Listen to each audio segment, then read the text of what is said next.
valeur de la communication responsable, puisqu'on parle aujourd'hui de plus en plus de communication responsable. Merci Cécile.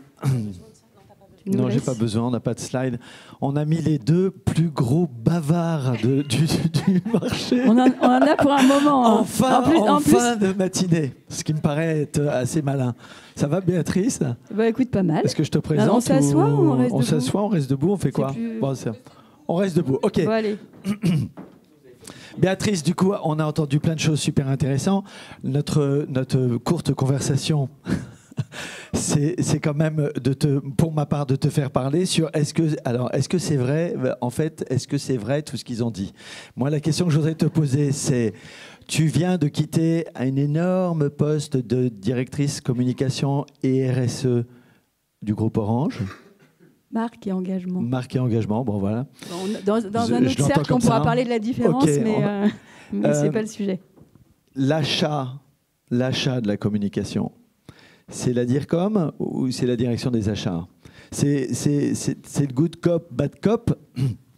Alors, vraiment... je n'ignore pas que je suis en face de plein d'acheteurs, mais je trouve dingue qu'on se pose même la question. C'est-à-dire qu'on parle de prestations, de talents, d'idées créatives, de communication, et on se demande qui c'est qui a le lead dans le choix. Donc c'est un peu comme si on faisait un appel d'offres pour des matériaux... Je passais 15 ans dans les télécoms, donc on va prendre des réseaux auxquels je ne comprends rien, et qu'on se demandait si c'est la direction des achats ou si c'est l'ingénieur télécom qui va arbitrer à la fin. Donc il y a zéro mépris dans mon propos. Je trouve qu'on a perdu le sens, en fait. On parle beaucoup de quête de sens, mais on a perdu le bon sens. C'est-à-dire qu'il y a des prestations qui sont des prestations de communication. D'une certaine manière, collectivement, là, ici, et quand je dis collectivement, ça veut dire les entreprises, les marques, les agences, les acheteurs. Moi, je me sens dans une relation de double partenariat. Donc, avec les acheteurs dans l'entreprise, j'enfonce une porte ouverte. On a un objectif commun qui est la défense des intérêts de l'entreprise. Et donc, on est dans le même bateau. Mais il ne faut pas perdre de vue non plus que ce qu'on cherche dans ces fameux appels d'offres, c'est une relation de partenariat. Déjà, Bertie l'a très bien dit, on a perdu aussi la notion du temps. Le partenariat, ça se construit dans le temps. Donc, on n'achète pas un truc sur étagère. On va vivre ensemble pendant un moment. C'est peut-être pas idiot que celui qui est le lead, c'est celui qui va vivre cette relation-là.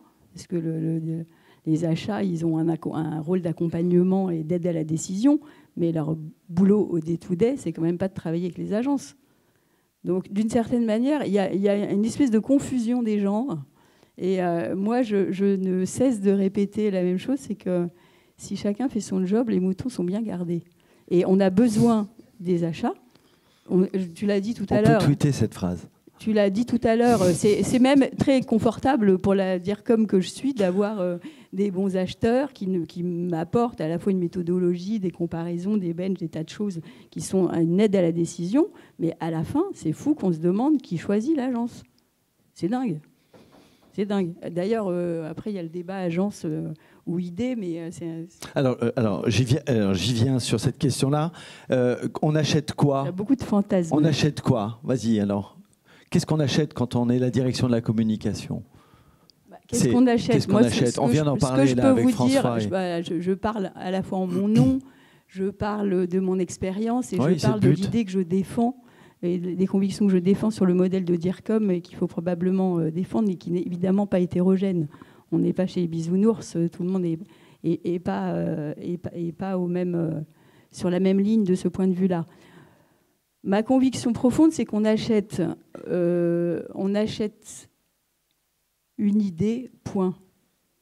Après, comment on la met en œuvre dans un partenariat et qui doit s'entendre dans la durée, dans la progression, dans l'adaptation, dans tout ce qu'on fait. Donc, on achète une équipe, on n'achète pas une marque. Moi, ça me fatigue un peu d'entendre dire, mais de toute façon, eux, ils sont vendus à X ou vendus à Y. Moi, j'ai passé 15 ans chez Orange. On a des agences qui sont finalement assez stables. C'est pas parce qu'on me l'impose. Je suis pas maso, quoi. Je veux dire, c'est parce que j'ai trouvé dans ces partenariats la réponse que j'attendais. Et le jour où ça ne va pas, et c'est vrai que quand on s'appelle Orange, ce n'est pas très compliqué dans un réservoir de talents comme les agences avec lesquelles on travaille, de trouver la bonne équipe, et quand ça ne va pas, ça change. Moi, vous savez qu'une partie de mon boulot de DIRCOM, ce que c'est d'expliquer à mes équipes que quand ils merdent, parce que ça arrive, hein, de temps en temps on se plante, c'est pas de la faute de l'agence. Je supporte pas d'entendre ça. Je dis, si tu dis ça, c'est que tu fais pas ton job. Parce que ton job de communicant dans l'entreprise, c'est précisément de trouver dans les agences partenaires le bon partenaire. Donc finalement, une marque, un annonceur, un communicant qui vous dit c'est de la faute de l'agence, c'est qu'il fait pas son job. Ça aussi, vous pouvez le tweeter. Mais tout le monde le pense. Enfin, je veux dire, c'est pas, il n'y a aucune provocation dans ce que je dis. C'est juste du bon sens, en fait. Alors, on doit parler de ça, en fait. Ouais. Comment tu interprètes ça? C'est-à-dire, comment est-ce que tu interprètes le rôle de la communication, du couple agence-annonceur, au service de cette transformation positive? Qu'est-ce que tu mets dedans? Peut-être qu'on a été un peu mauvais, c'est toujours la même chose, parce que les cordonniers sont les plus mal chaussés, mais dans la défense du caractère essentiel des métiers de la communication. Indiscutablement, on a été assez peu solidaires. On a vécu tous les états généraux de la communication. Il faudrait qu'il en sorte quelque chose, d'ailleurs, accessoirement. Ça arrive, ça parce arrive. Non, mais c'est sidérant de voir à quel point c'est un secteur hétérogène, comme il y en a plein, hein. Mais on a mis un temps fou à s'aligner sur pourquoi on était tous là.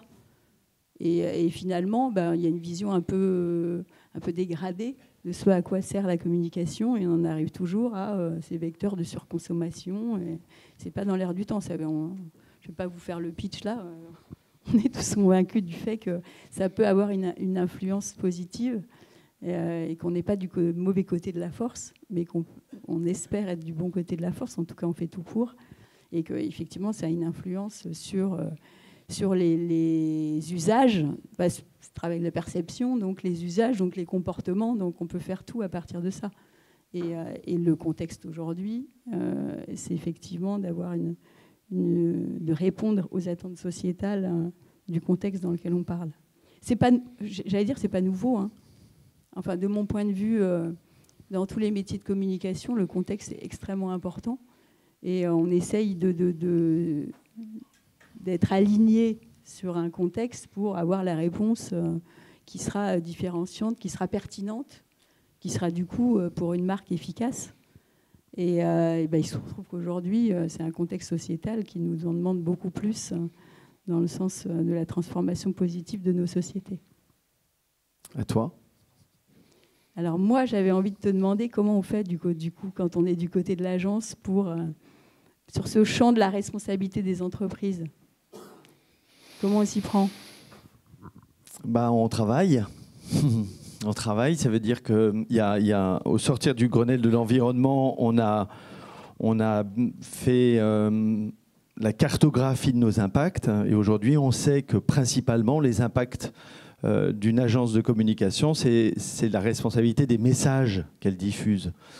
Donc ça, c'est le premier point. Donc on attrape ce sujet-là qui est de comment est-ce qu'on forme nos équipes, comment est-ce qu'on change la culture de nos entreprises pour pouvoir accompagner les marques, vous accompagner convenablement sans faire de faute de quart, sans passer à côté de la perception, du filtre d'attente de la société. Donc ça, c'est le gros sujet. Et puis on a le deuxième gros sujet qui est l'éco-conception. Donc c'est aussi la façon dont on l'attrape.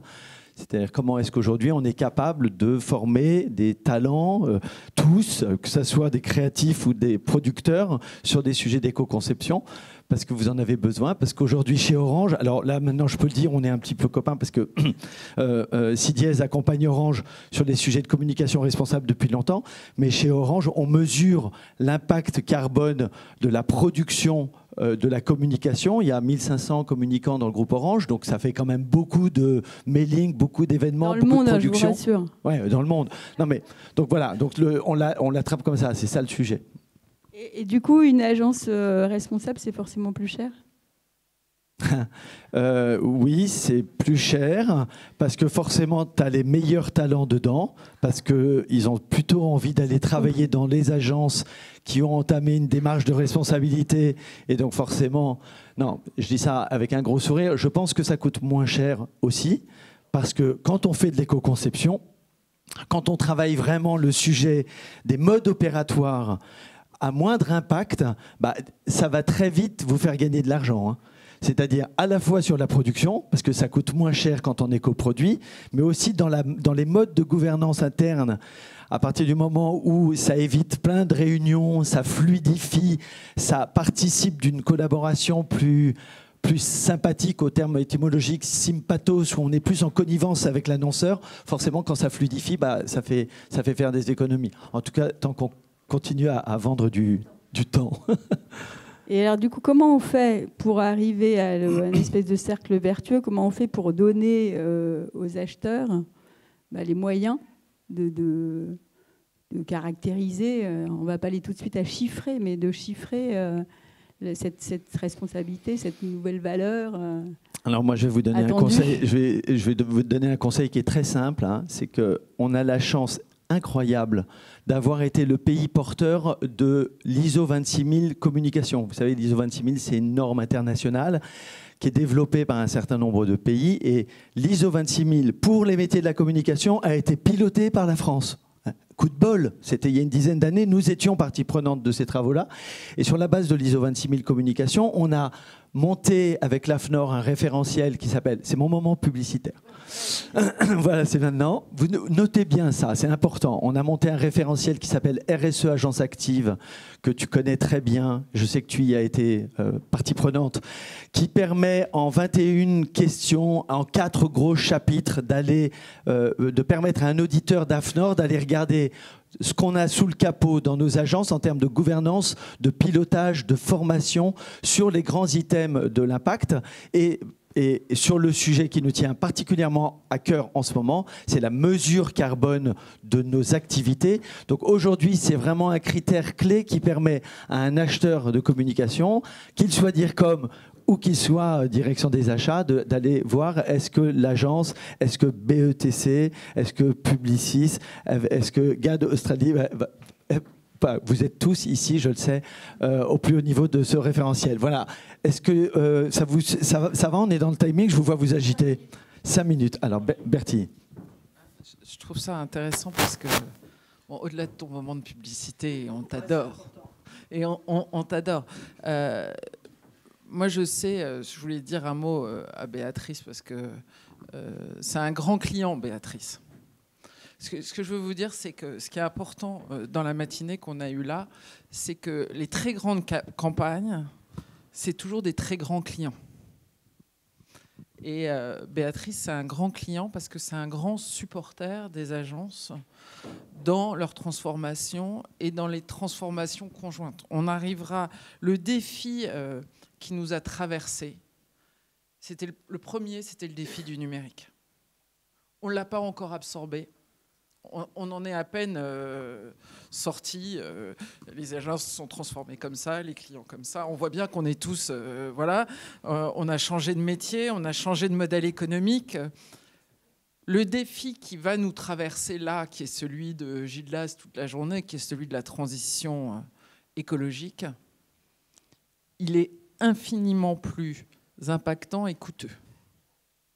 Donc il va quand même tous nous secouer et on voit bien qu'on n'a pas tous le modèle économique, on n'est pas bien aligné sur le modèle économique, on ne l'a pas encore.